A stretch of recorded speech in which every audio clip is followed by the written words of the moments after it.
Paz do Senhor, irmãos. Segunda carta de Paulo a Timóteo, capítulo 3, diz assim: Sabe, porém, isso, que nos últimos dias sobrevirão tempos trabalhosos. Haverá homens amantes de si mesmos, avarentos, presunçosos, soberbos, blasfemos, desobedientes a pais e mães, ingratos, profanos, sem afeto natural, irreconciliáveis, caluniadores, incontinentes, cruéis, sem amor para com os bons, traidores, obstinados, orgulhosos, mais amigos dos deleites do que amigos de Deus, tendo aparência de piedade, mas negando a eficácia dela. Destes, afasta-te. Paulo estava orientando Timóteo a respeito do tipo de pessoas e situações em que ele teria que lidar. Interessante que nós compreendemos aqui que são pessoas do mesmo meio.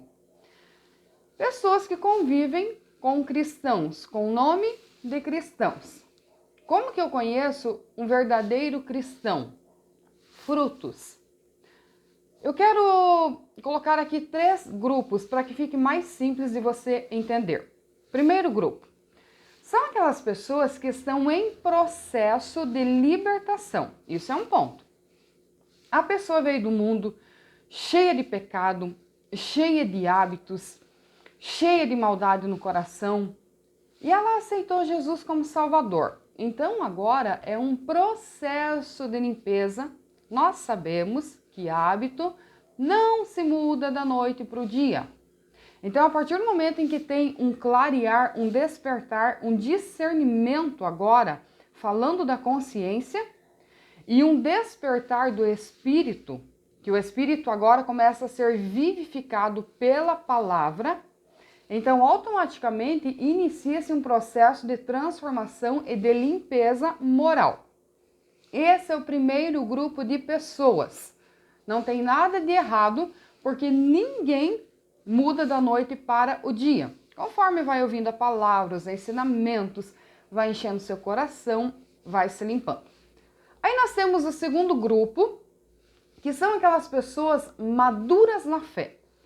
São aquelas pessoas que foram muito quebradas, foram trabalhadas pelo Espírito Santo, foram moldadas, o seu ego foi quebrado, passaram lutas terríveis, aprenderam a se exercitar na fé, são maduras, sabe? Aquelas pessoas que você pode confiar, que independente das circunstâncias, são fiéis, são honradas. Esse é o segundo grupo. E nós temos o terceiro grupo de infiéis que convivem conosco, que congregam conosco, mas que dão um mau testemunho, que nunca se convertem. Ora, são crentes, mas não têm frutos. Esclarecida essa parte dos 3 grupos, que é muito importante, porque as pessoas que estão de fora, elas não entendem. Elas olham e colocam tudo num balaio só. Nós que estamos dentro, aprendendo a palavra constantemente, nós temos discernimento para distinguir essas pessoas. Quando um pecado vem à tona na igreja, eu e você que somos cristãos há tempo, cristãos autênticos, nós não nos escandalizamos. Por quê? Porque nós entendemos que, como a palavra nos ensina, são pessoas que estavam tentando enganar, e a Bíblia diz o seguinte: estão enganando a si próprios. Nós temos esse discernimento. As pessoas de fora não têm. Elas acham que todo mundo é igual. Não é. Um cristão pecou, não significa que todos pecaram. Alguém fez o que não devia, não significa que todo mundo é igual. Por isso que eu fiz questão de explicar para você esses 3 grupos.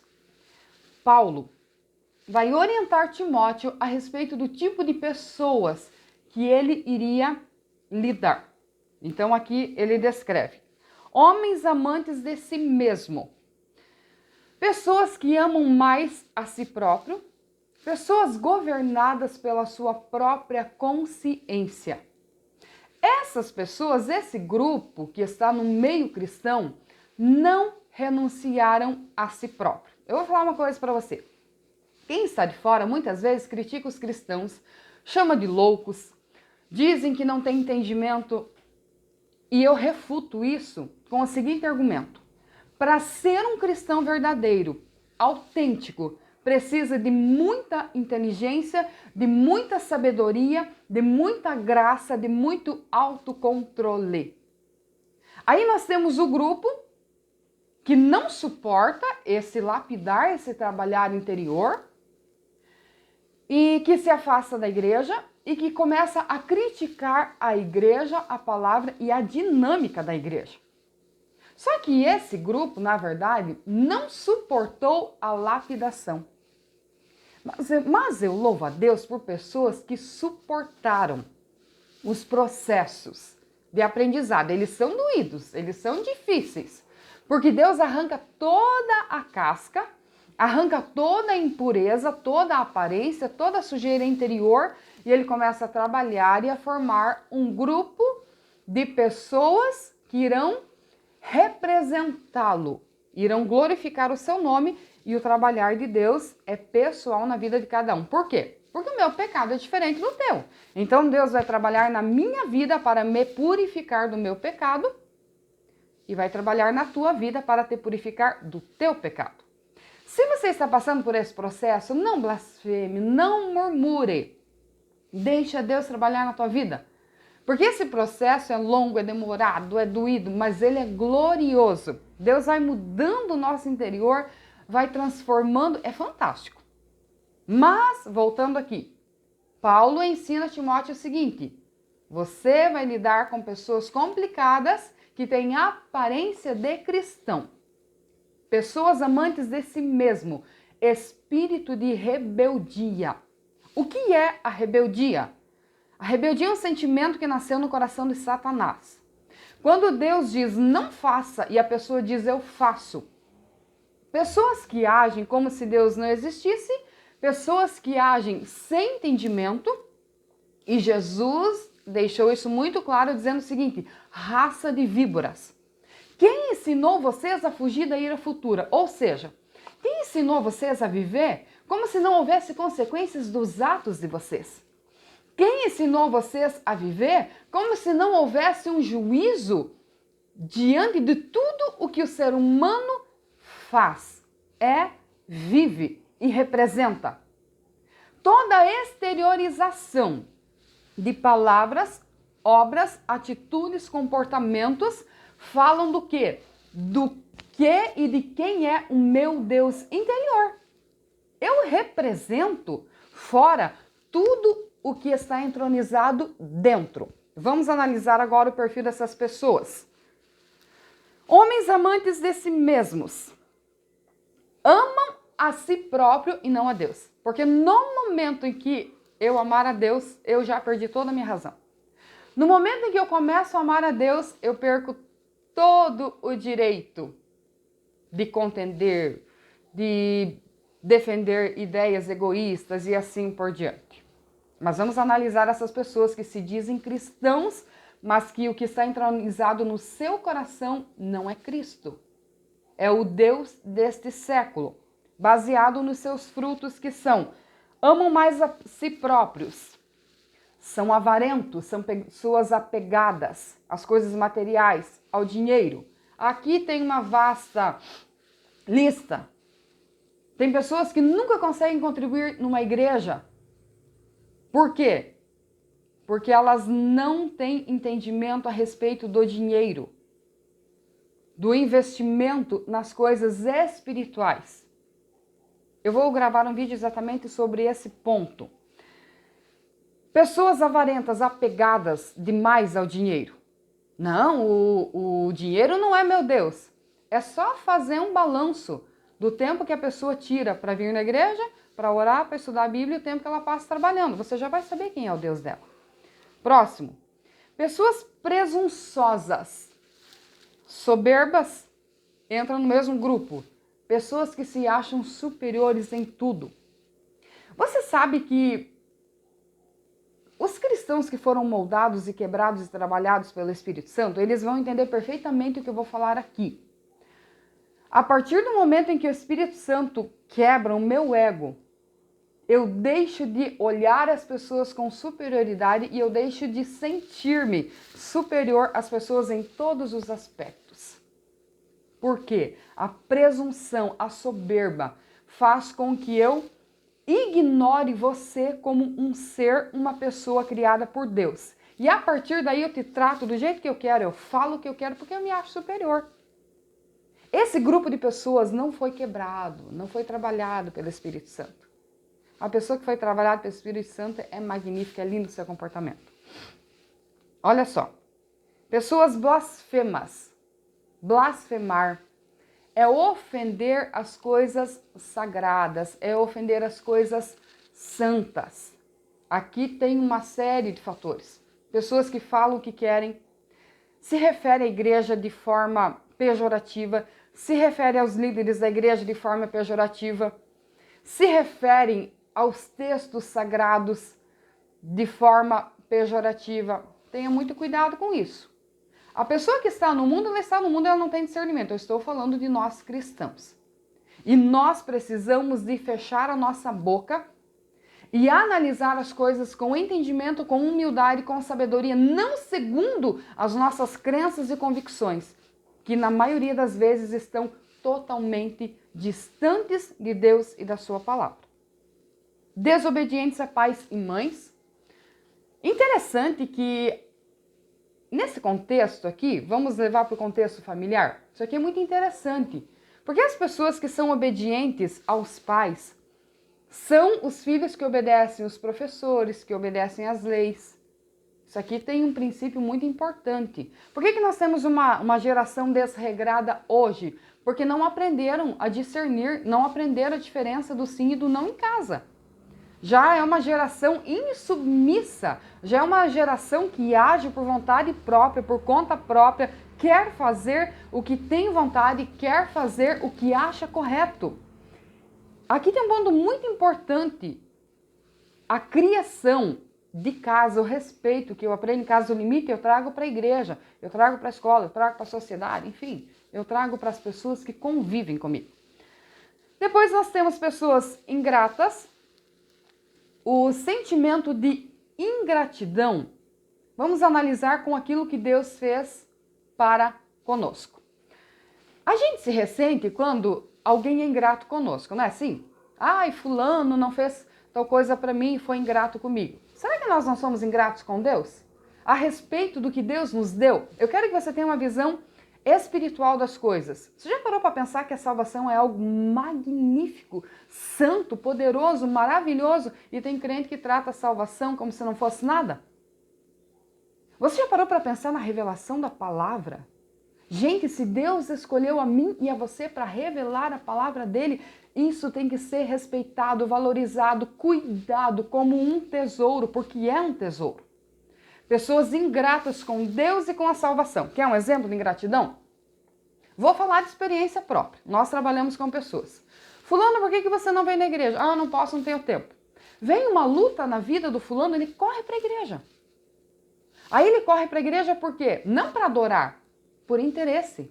Porque ele tem medo daquilo que está acontecendo com ele e ele tem medo de se afundar, tem medo de perder a família, tem medo de perder o emprego, tem medo de perder o dinheiro, algumas coisas. Por que não veio antes? As pessoas gratas a Deus pela salvação, pela revelação da palavra, pela vinda de Cristo aqui na terra, elas são diferentes.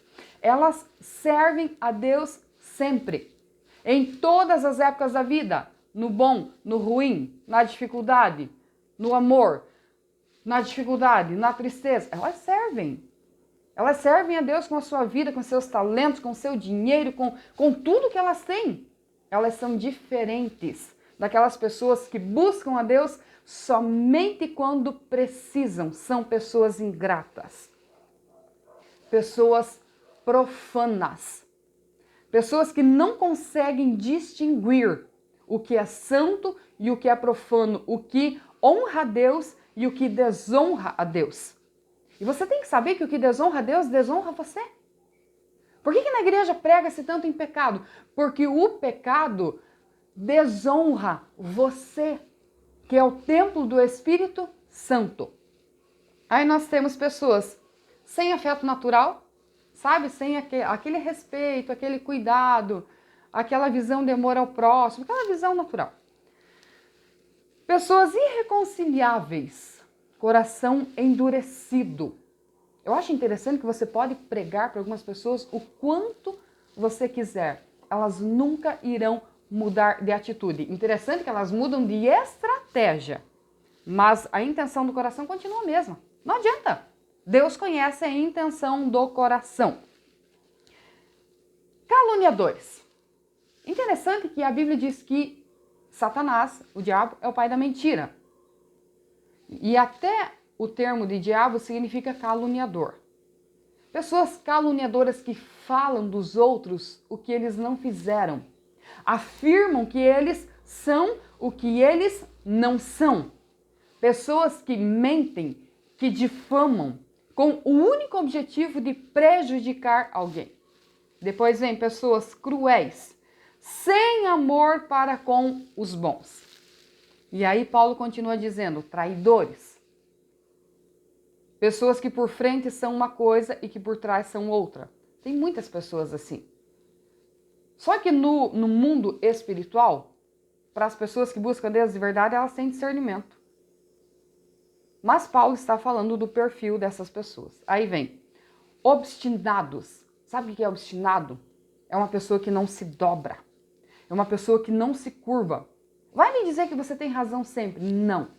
Vai me dizer que eu tenho razão sempre? Não. Tem momento que a gente tem que ceder. Tem que pedir perdão, tem que se humilhar. Você tem que fazer isso e eu também. Ninguém é dono da verdade. A única verdade explícita é o próprio Cristo que disse, eu sou o caminho, a verdade e a vida. Fora isso, nós estamos todos no caminho, que a perfeição é Cristo, nós somos imperfeitos, mas estamos aprendendo, sendo trabalhados, sendo moldados, sendo lapidados. Pessoas orgulhosas. O orgulho é um sentimento muito destrutivo. O orgulho nasceu no coração de Satanás. É importante lembrar que tem... Aqui eu estou falando de crentes. Lembra que eu estou falando do meio cristão. Tem pessoas que não serão destruídas pelo adultério. Elas são fortes nessa parte. Mas elas serão destruídas no orgulho. O problema é que a gente olha para pecado só numa direção. Não, pecado é só adultério. Pecado é só roubar e matar. Existem vários pecados descritos na palavra. E esses pecados podem destruir a nossa alma. E o orgulho é um deles, a altivez de espírito. Lembra o que Satanás disse? Que ele iria colocar o trono dele acima de Deus? E daí ele foi expulso de lá. E essa é uma das artimanhas em que ele usa para destruir pessoas. A partir do momento que você começou a enaltecer muito a você mesmo, você já tem que sufocar. Já tem que sufocar esse sentimento. Onde?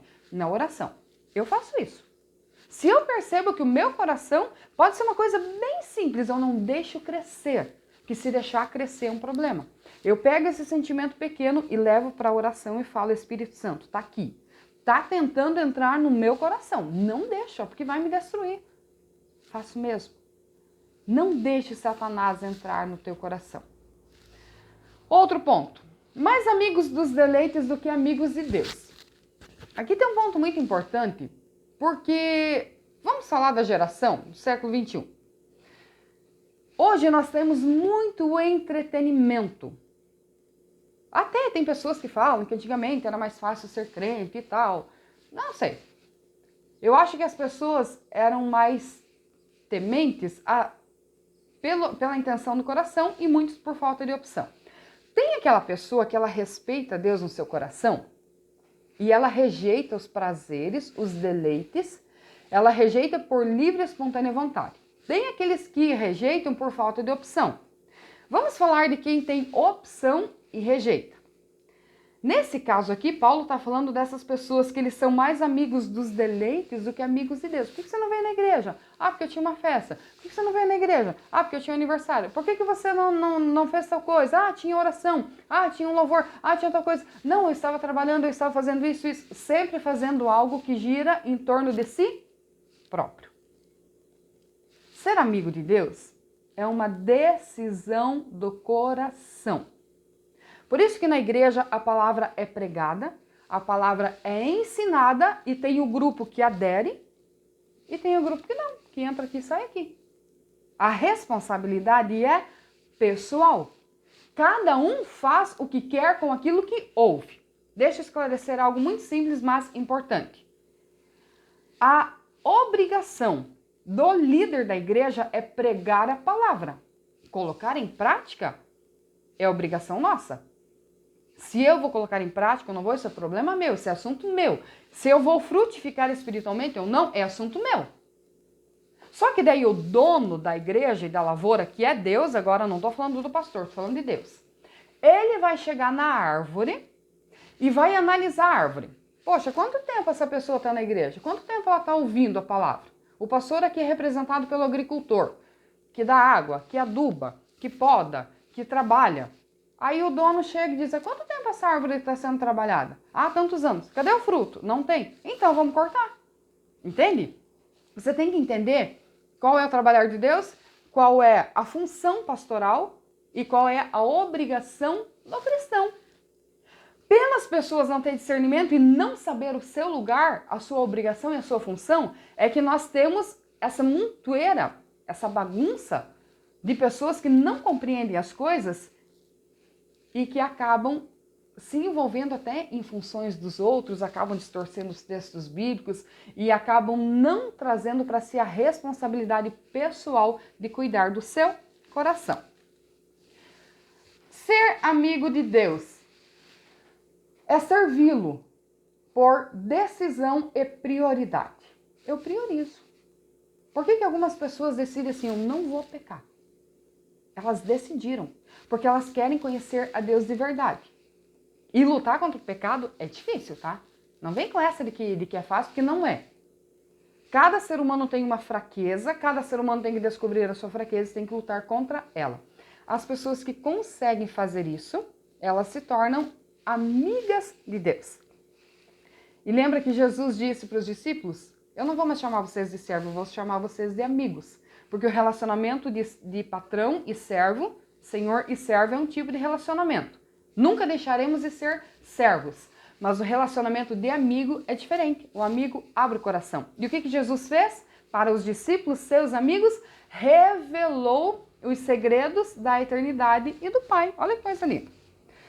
Para nós encerrar aqui, a respeito desse grupo que eu passei para vocês. São pessoas que no seu coração não frutificaram, não tiveram uma limpeza interior, e aí elas fazem parte de todos esses itens dessa descrição que nós vimos aqui. Olha o que Paulo vai dizer para Timóteo. Tendo aparência de piedade, mas negando a eficácia dela. Tem pessoas que você olha, não, mas ele parece crente. Por fora, parece. Tem tipo por fora? Tem. Veste e tal, ali alguma coisa, por fora você até acha que ele é. Mas a verdadeira piedade, ela está aqui dentro. Nos princípios, nos conceitos, no comportamento, no julgamento interior. Deus não me olha exteriormente, Deus me olha interiormente. Aí o conselho de Paulo para Timóteo é, destes, afasta-te. Tem pessoas que é melhor se afastar delas. Pessoas murmuradoras, pessoas contendeiras. Você vê que estão há tanto tempo ouvindo a palavra, mas não consegue, a palavra não penetra nos seus corações. Olha que interessante que na sequência, o versículo 7 diz assim, ó, aprendem sempre e nunca podem chegar ao conhecimento da verdade. Agora me responda uma coisa. A igreja não prega a verdade? Prega. Eu tenho visto um monte de besteira em rede social dizendo o seguinte, os pastores não pregam mais a verdade. Olha, eu não sei de que igreja que estão falando.